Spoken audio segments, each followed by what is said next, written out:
Have you ever dreamed of exploring the world whilst earning money at the same time? If so, you've probably come across the term digital nomad. But what does it truly mean, and how can you become one? With the rise of remote work, getting paid to work online has never been easier.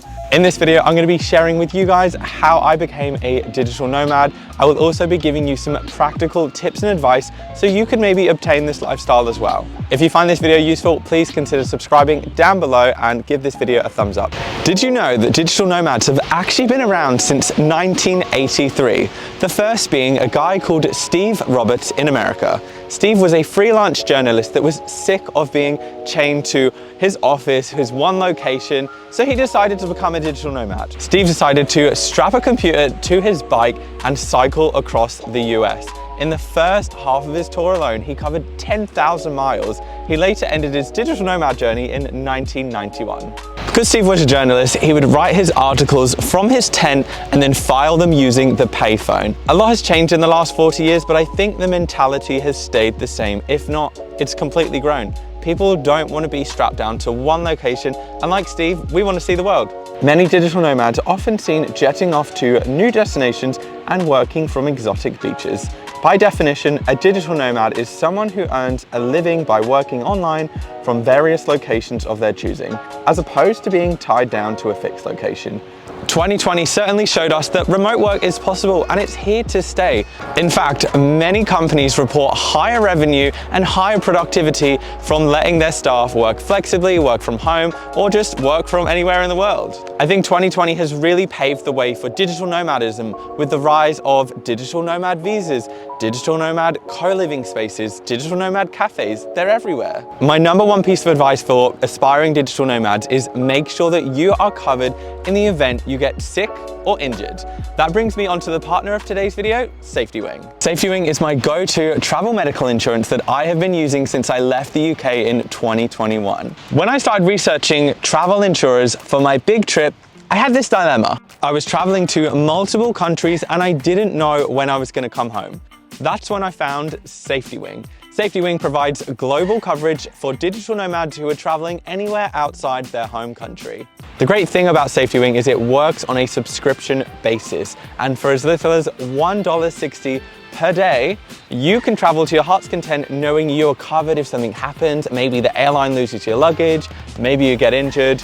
When you start traveling and becoming a digital nomad, your life becomes more unpredictable, so you need to make sure you have some sort of coverage. Unlike most insurance, you can actually purchase this whilst you're already traveling. Say you've landed in a new country, say Costa Rica, you've forgotten to get insurance. You can quickly go on to safetywing.com, purchase your insurance, you're covered for your trip and your digital nomad journey. I will leave a link down below in the description box so you can find out more about Safety Wing. A massive thank you to Safety Wing for partnering with me on this video. Now we know what a digital nomad is, how do we become one? I'm gonna let you guys in on a little secret. Being a digital nomad is not as glamorous as it may seem online.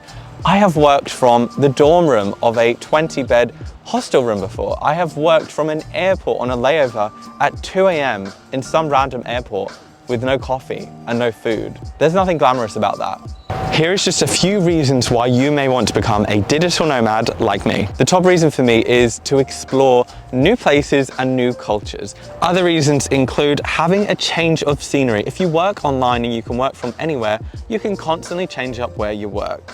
Another thing is it's more affordable, and this is just how I view it personally. Whenever I'm away traveling, I'm always spending less money than I was back at home in England or here in Australia. You also get to meet like-minded people. There are hundreds, if not thousands, if not tens of thousands, other people working online all around the world. These people are typically travelers who want to have adventures and are working online. So you've got those similar interests. You want to go out and have fun, but also you understand that you need to work. It's more easier than ever before to become a digital nomad. With 58 countries offering digital nomad visas, that means you can go and work and live in other countries for extended periods of time. Funny story, I actually had no intention of becoming a digital nomad, but this is what happened. This story actually starts in 2018, which is to this day 5 years ago. For the longest time, I always wanted to work as a social worker. I wanted to help people. I felt like it would be a really rewarding career, which it was. I went to college, I went to university to study social work,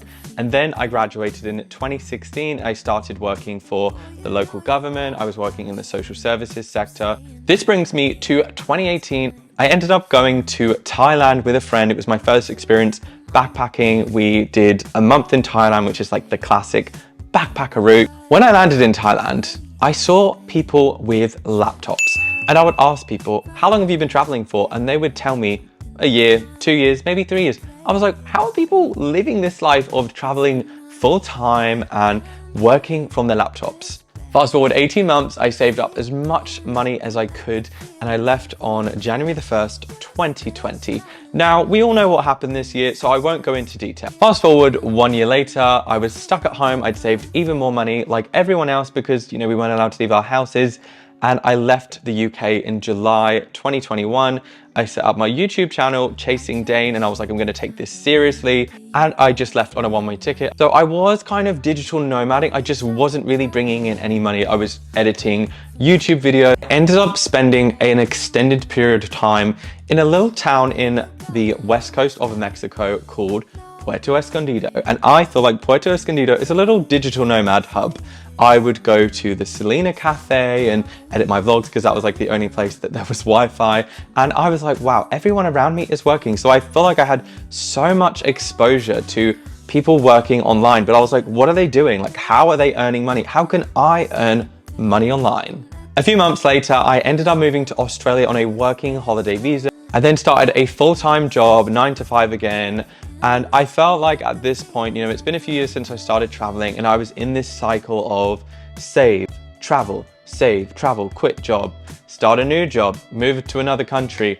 And I just felt like, oh, this is really getting in the way of the lifestyle that I want to live, which is I want to be able to travel anywhere and work from anywhere. After working for 6 months in Sydney, I ended up going to Asia for like 5 or 6 weeks, and that's when I had the realization. I was like, I can't keep quitting a job to then travel for an extended period of time, to then come home, find another job. It's just really annoying. So I came back from that trip and I said, right, I am gonna make it work. I'm gonna set myself up as a business and I'm gonna earn money online. That is my short and kind of sweet and adventurous journey on how I accidentally became a digital nomad. But how do I make money now? How do I make money online? I started off by understanding what skills I possess. I am good with social media, video editing, photography. So I focused on those few things. About a year ago, I said to myself, okay, let's start setting up different streams of income, but let's not go and set them all up at the same time because that feels really overwhelming.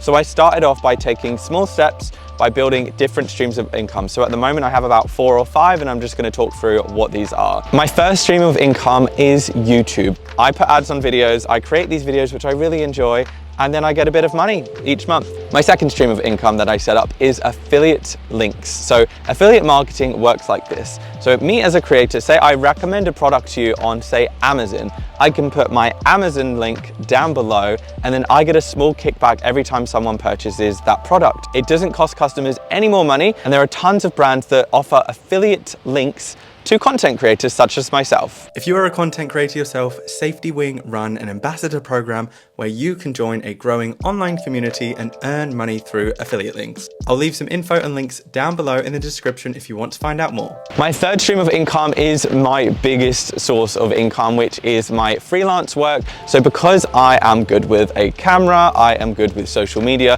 these are skills that I can offer companies. So I have worked with tourism boards, brands, and I also do social media management for a brand as well, and that makes up the bulk of my income. I can do that from anywhere in the world, and I can pick and choose the hours that I want to work. My fourth income is brand partnerships. So because I am a creator, brands want to work with me to showcase their products to my audience. I'm currently working on my fifth stream of income, which is an ebook all about how to move to Australia on a working holiday visa. I don't want you to look at my Instagram or my YouTube and think, hey, this guy's got it all sorted out. He looks like he's done it overnight. From me deciding back in 2018 that I wanted to travel the world to 2023, where I'm now able to make a full-time wage online, living and working wherever I want. Whilst this lifestyle does come with the major flexibility aspect and being able to travel anywhere you want, it does have its pros and cons. Some of the pros of this lifestyle include being able to work from anywhere, so having that location independence, experiencing different cultures, building community amongst other digital nomads who are living this lifestyle, having a more flexible approach to your career and work life.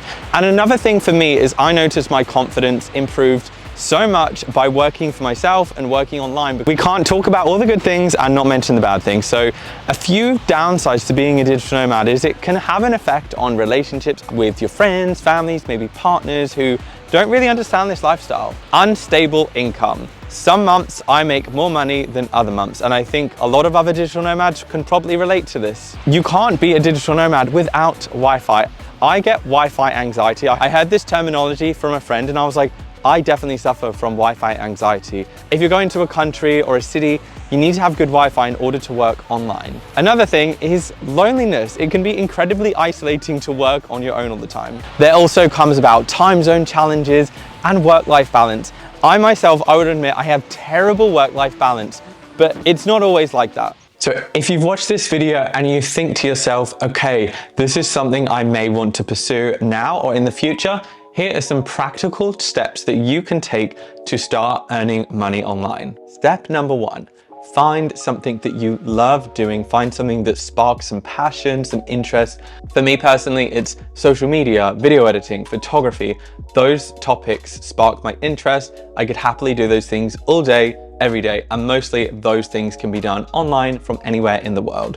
My next tip would be, whilst you're working your 9 to 5, save as much money as you can and start exploring maybe some side hustles that can bring you in a bit of passive income. Maybe you want to start a blog or even a YouTube channel, even an online store selling products. Maybe you're in a job that you really love and don't want to leave, but it's preventing you from traveling and seeing the world. Perhaps you could speak to your boss and see if you can do this remote. Your boss may not want to lose you, so if you say to them, hey, I can do this job fully remote, maybe they'll be open to that. When you surround yourself with like-minded people, it definitely has an impact on the way you view the world. For me, just seeing that so many people are doing what I wanted to do, which was work online and travel the world, it definitely had a massive impact on me and enabled me to pursue this digital nomad life that I live today. To live the digital nomad life, obviously you're going to need some money. So start looking online at remote jobs. So there are lots of remote job websites out there. I'll link a few down below. But you'll notice that most job websites such as LinkedIn or Indeed or Seek, they have an option to put work from anywhere or remote or work from home. I actually got one of my first remote jobs from LinkedIn. I saw that a brand was hiring a social media manager, so I just sent them a DM and now I work for them. A big tip I would share with you as well is find co-work spaces when you do start traveling. Honestly, I am so much more productive when I paid for a co-working space. You could also consider setting yourself up as a freelancer or as a business, which is what I have done, so I can work with multiple clients. I have in the past got a lot of work from sites like Fiverr. Fiverr is a website that you can sell your services on. There are other websites as well like Upwork. Personally, I find that Upwork isn't great. I've never had success finding work on Upwork, but I do hear from people that manage to secure jobs from there. So maybe try that out. And lastly, don't be afraid to reach out and offer your services as a freelancer. The digital nomad lifestyle isn't for everyone. And although it does have its disadvantages, for me personally, I feel like it allows me to live my life in a more positive way. I feel like I have more flexibility, more freedom. I like that I can travel whenever I want and I'm still earning money. That's it for this video. So thank you so much for watching. I hope you have learned something or maybe been inspired to travel a bit more or look into the digital nomad life. A big thanks to Safety Wing for partnering with me on this video and allowing me to continue my digital nomad journey. Till next time, take care and peace out.